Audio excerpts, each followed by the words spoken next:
예배는 한자로 예도예 절배를 사용하고 있어요.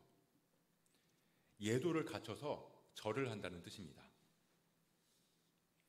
절은 어른이나 높은 분들을 향해서 공경심을 몸으로 표현하는 최고의 행위입니다. 그러니까 예배는 공경해야 하는 분에게 마땅히 공경심을 표현하는 것을 말합니다.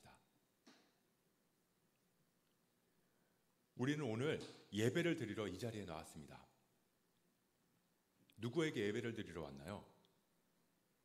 네, 하나님. 그런데 하나님은 기뻐하시는 예배가 있다고 말씀하세요. 바로 영적인 예배입니다. 우리가 드릴 마땅할 예배가 바로 영적인 예배라고 말씀하십니다. 오늘 우리가 드리는 예배가 영적인 예배가 되기를 소원합니다. 우리 교회는 예배 시간이 몇 시에 있나요? 주일 오전 11시, 수요일 오후 7시 30분, 그리고 매일 온라인으로 묵상을 하며 예배를 드리고 있습니다. 하나님은 우리가 주일에, 수요일에, 금요일에 그렇게 모여서 매일 새벽에 그렇게 모여서 예배를 드리는 것을 기뻐하세요. 그렇지만 또 하나님은 우리가 주일 예배를 드렸다고, 수요일 예배를 드렸다고, 교회의 모든 예배를 빠지지 않고 드렸다고 해서 기뻐하시지는 않으세요. 우리가 드린 예배가 어떤 예배인가를 중요하게 보시기 때문입니다. 하나님은 우리가 무슨 예배를 얼마나 참여했느냐가 아니라 우리가 어떤 예배를 드렸느냐에 관심이 있다는 것입니다. 하나님이 기뻐하시는 예배, 영적인 예배. 영적인 예배가 있다는 것은 영적인 예배에 반대되는 예배가 있다는 말이죠. 영적인 예배에 반대되는 말이 뭘까요? 육적인 예배? 영적인 예배의 반대의 예배는 바로 종교적인 예배입니다. 종교적인 예배. 그런데 영적인 예배와 종교적인 예배는 구별하기가 참 어렵습니다. 왜냐하면 너무나 비슷하기 때문이에요. 종교적인 예배는 예배를 안 드리는 게 아닙니다. 종교적인 예배라는 이름이 붙은 것처럼 종교적인 예배도 예배의 모습을 갖추고 있어요. 그리고 영적인 예배도 당연히 예배를 드립니다. 그런데 차이점이 뭘까요? 종교적인 예배를 드린다는 건 그 주체가 나 자신이라는 거예요. 내가 예배를 드리는 거죠. 내가 예배를 드려주는 거예요. 주일이니까 예배 드리러 가야지. 엄마가 교회 가야 한다고 하니까 교회 가서 예배나 드리고 오자. 안 가면 엄마한테 혼나니까. 안 가면 아내한테 잔소리 들으니까. 그냥 가정의 평화를 위해서 교회 가주자. 내 마음 깊은 곳에서 하나님을 향한 사랑으로 예배를 드리는 것이 아니라 어쩔 수 없이 아니면 그냥 아무 감정 없이 형식적으로 의무적으로 나와서 앉아있는 것. 그게 바로 종교적인 예배입니다. 하나님을 향한 사랑으로 인해서가 아니라 다른 이유로 예배를 드리러 이 자리에 나와서 앉아있다면 지금 예배의 행위에 참여는 하고 있지만 그 예배는 하나님이 받지 않으신다는 거예요. 찬양도 마찬가지입니다. 하나님을 향한 사랑으로 찬양하는 게 아니라 그냥 아는 노래 부르듯이 아무 감정 없이 흥얼거리거나 찬양에 담긴 가사의 내용도 모르고 그냥 멜로디에 빠져서 노래를 하고 있다면 그건 역시 찬양을 하고는 있지만 그 찬양은 하나님이 받지 않으신다는 거죠. 봉사도 섬김도 사역도 마찬가지입니다. 그냥 해야 하는 거니까.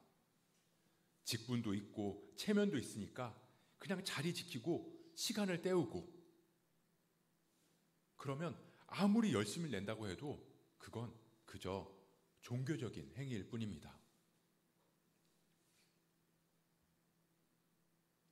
그리스도를 믿는 기독교랑 다른 종교의 차이점이 뭘까요? 바로 누구의 힘을 의지하느냐는 거죠. 세상에는 수많은 종교들이 있어요. 기독교뿐만 아니라 불교, 이슬람교, 힌두교, 천도교, 여러 가지 종교가 있어요. 근데 세상의 수많은 종교들은 스스로 구원에 이르러야 합니다. 내가 노력을 해야 된다는 거죠. 내가 열심히 제사하고, 내가 열심히 기도하고, 내가 지극정성으로 막 빌어서 어느 지점에 도달하면 득도하고 해탈하고 내가 원하는 소원을 이룰 수 있다고 믿어요. 그래서 내가 구원을 못 받으면 그건 내 정성이 부족했기 때문인 것입니다. 스스로 노력해서 구원에 이른다. 그것이 세상의 종교입니다. 그러니까 교회에서 예배하고 봉사하는 주체가 나 자신이라면 내가 교회에 나가주고 예배 드려주고 봉사해주고 사역해준다면 그건 신앙생활이 아니라 종교생활인 거죠. 그런데 우리 기독교는 절대 스스로 구원에 이른다고, 스스로 구원에 이를 수 없음을 인정하는 종교입니다.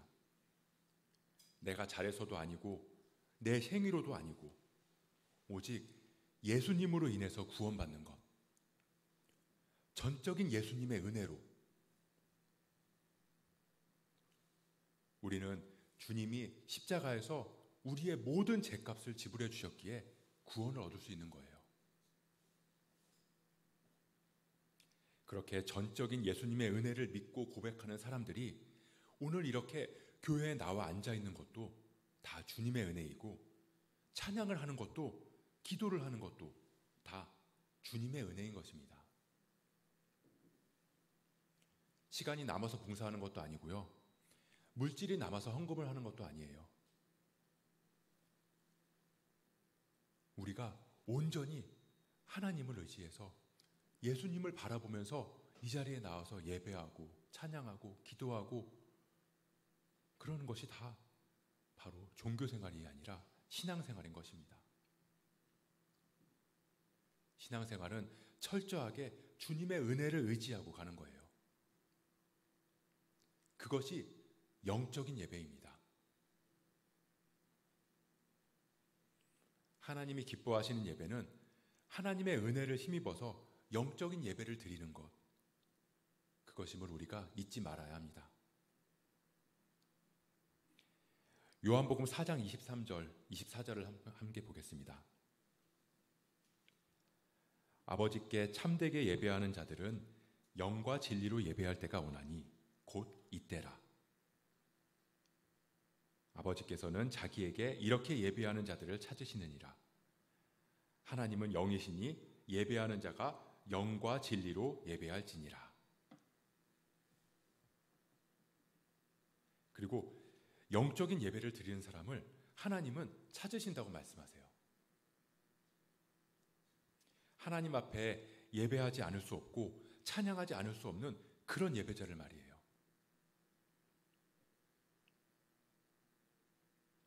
영적인 예배가 하나님을 향한 사랑의 마음으로 하나님 앞에 나와서 우리를 구원하신 그 은혜에 의지해서 드리는 예배라고 그랬죠. 그런데 우리가 하나 생각해야 될 게 있습니다. 예배가 뭔지 알겠고 영적인 예배와 종교적인 예배의 차이도 알겠는데, 영적인 예배를 드려야 하는 것도 알겠는데, 그럼 도대체 영적인 게 뭐냐는 거죠. 영적인 게 뭘까요? 이스라엘 백성들이 광야에서 지낸 시간이 약 40년입니다. 그 기간 동안 하나님께서 이스라엘 백성들에게 주신 음식이 있어요. 뭐죠? 만나. 만나는 광야 어디를 가도 구할 수 있는 음식이 아니었습니다. 오직 이스라엘 백성들에게만 주신 거예요. 이스라엘 백성들이 있는 그곳에만, 이스라엘 백성들이 장막을 친 그곳에만 하나님이 직접 주신 음식이 바로 만나입니다. 이스라엘 백성들은 하나님이 직접 내려주신 음식인 만나를 먹고 살아갈 수 있었어요. 그러니까 만나는 영적인 음식이라고 할 수 있죠. 자, 그런데 이스라엘 백성들이 광야를 지나서 이제 가나안 땅에 들어갔습니다. 그곳에서 소출이 생기기 시작했어요. 이제 그 땅에서 나온 음식들을 먹기 시작한 거죠. 그랬더니 그때부터 이스라엘 백성들에게 내려온 만나가 그쳤어요. 여호수아 5장 12절을 볼까요? 또 그 땅의 소산물을 먹은 다음 날에 만나가 그쳤으니 이스라엘 사람들이 다시는 만나를 얻지 못하였고 그 해에 가나안 땅의 소출을 먹었더라. 만나가 하나님이 주신 영적인 음식인데 이제 만나가 그쳤으니까 이스라엘 백성들은 더 이상 영적인 음식을 먹지 못한 것일까요? 가나안 땅의 소출은 영적인 음식이 아닌가요? 우리는 영적이다 그러면 굉장히 초자연적인 것을 생각하곤 하죠. 기적을 일으킨다거나 병을 치유한다거나 죽은 사람을 살린다거나 또는 귀신을 쫓아내고 앞날을 맞추고 뭔가 신비한 무언가를 보고 그런 걸 영적이라고 말할 때가 많습니다. 그런데요, 영적인 것은 그런 초자연적이고 신비한 것만을 말하는 게 아니에요. 물론 기적을 일으키고 귀신을 쫓아내고 신비한 은사를 가진 것도 영적인 것은 맞는데 그게 전부가 아니라는 거죠. 아니, 영적인 것의 일부분일 뿐이라는 거예요. 하나님께서 직접 내려주신 만나가 영적인 음식인 것처럼 하나님께서 우리의 수고와 땀 흘림을 통해서 얻을 수 있도록 그렇게 주신 이 땅의 소출 역시 하나님이 주신 영적인 음식인 거라는 거죠. 내가 땀 흘리고 애써서 얻었지만 그것 또한 하나님이 우리에게 주시지 않으면 우리가 아무리 땀 흘리고 수고한다고 해도 우리는 쌀 한 톨도 만들어낼 수 없기 때문입니다. 영적인 것은 초자연적인 것만이 아니라 지극히 현실적인 것도 하나님이 주신 것으로 받으면 다 영적인 것이에요. 아무도 이해할 수 없는 행위나 고상한 지식, 특별한 체험이나 경험만이 영적인 것이 아니라는 것을 우리는 잊지 말아야 됩니다. 오늘 본문 12장 1절을 성경으로 찾아보면 그 성경 옆에 작게 글씨가 적혀 있을 거예요. 영적인 예배에서 영적이라는 단어가 해설이 되어 있습니다. 뭐라고 적혀 있나요? 제 성경에는 영적 예배하고 옆에 올바른 예배, 합당한 예배라고 적혀 있어요. 그래서 새 번역 성경에도 이것이 여러분이 드릴 합당한 예배입니다 라고 기록하고 있습니다. 그러니까 영적이다라는 것은 우리가 흔히 말하는 영적인 것뿐만 아니라 합리적인, 이치에 맞는, 합당한 이라는 뜻이 있다는 거죠. 성경은 그것을 영적이라고 말하고 있어요. 예배가 뭐라고 했죠? 예배는 공경해야 하는 분에게 마땅히 공경심을 표하는 것이죠. 그런데 그 마땅한 공경심을 성경은 봉사, 섬김, 사역이라는 뜻으로 표현하고 있습니다. 서비스. 그게 섬긴다는 거죠. 예배는 섬김이에요. 섬김, 봉사, 사역. 그러니까 봉사도, 섬김도, 사역도 우리가 말하는 예배와 분리된 것이 아니라 예배에 포함되어 있다는 거예요. 다시 말하면 영적인 예배는 우리의 합당한 섬김, 우리 이치에 맞는 봉사라는 것입니다. 로마서는 사도 바울이 로마 교회에 쓴 편지예요. 당시에 이 편지를 받아서 읽는 성도들에게 영적인 예배라는 말이 어떻게 다가왔을까요? 당시 사람들이 영적인 예배라는 말을 들었을 때 우리가 지금 생각하는 영적인 예배와는 다른 의미로 받아들였다는 겁니다. 그 당시 사람들이 영적인 예배라는 말을 들었을 때 지금의 예배 의식뿐만이 아니라 섬김과 봉사, 즉 삶의 자리에서 섬기고 봉사하며 살아가는 것까지 포함해서 생각했다는 것입니다. 그러니까 예배는 기도하고 찬양하는 것만이 아니라 섬기고 봉사하는 모든 것이 다 예배인 거죠. 다른 말로 하면 일상이, 삶이 예배인 것입니다. 하나님께서 우리에게 주신 일상에서 하루하루 사랑하는 사람들을 위해 헌신하는 것이 다 예배예요. 엄마가 가족을 위해서 밥을 차려주는 것도, 빨래를 해주는 것도,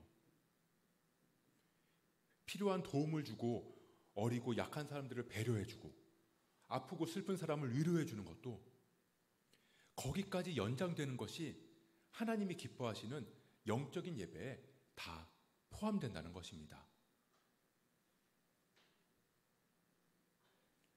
영적인 예배는 주일날 교회, 예배당 안에 갇혀 있는 게 아니라 오히려 다시 일상으로 돌아가서 거기서 주님의 자녀가 된 우리가 주님의 이름을 위해서, 그리고 주님의 영광을 위해서 삶의 자리에서 합당한 모습으로 살아가는 것, 그게 바로 영적인 예배예요. 교회에서 예배하는 것은 예배당 문 밖을 나가면 끝나는 것이 아니라 가정에서, 학교에서, 직장과 일터에서, 그리고 공동체에서 이어져야 된다는 거죠. 마태복음 25장 40절에서 예수님이 어떻게 말씀하셨는지를 볼까요? 내가 진실로 너희에게 이르노니 너희가 여기 내 형제 중에 지극히 작은 자 하나에게 한 것이 곧 내게 한 것이니라. 지극히 작은 자 하나에게 한 것이 곧 내게 한 것이니라.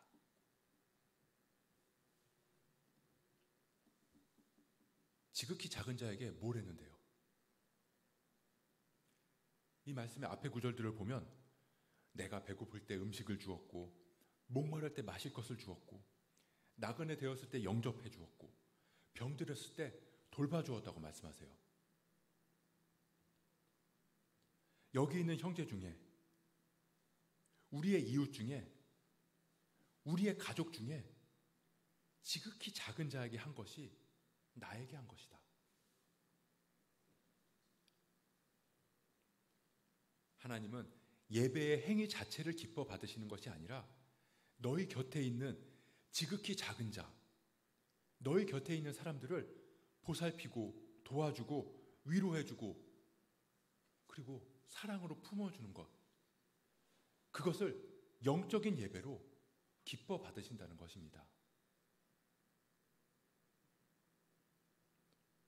그렇게 우리가 교회에서도 하나님을 향해 예배하고 찬양하고 기도하고, 그리고 각자의 자리로 돌아가서 집에서는 부모님에게, 자녀들에게, 형제들에게, 그리고 학교와 일터에서는 하나님에게 하듯 그들을 사랑으로 대하는 것,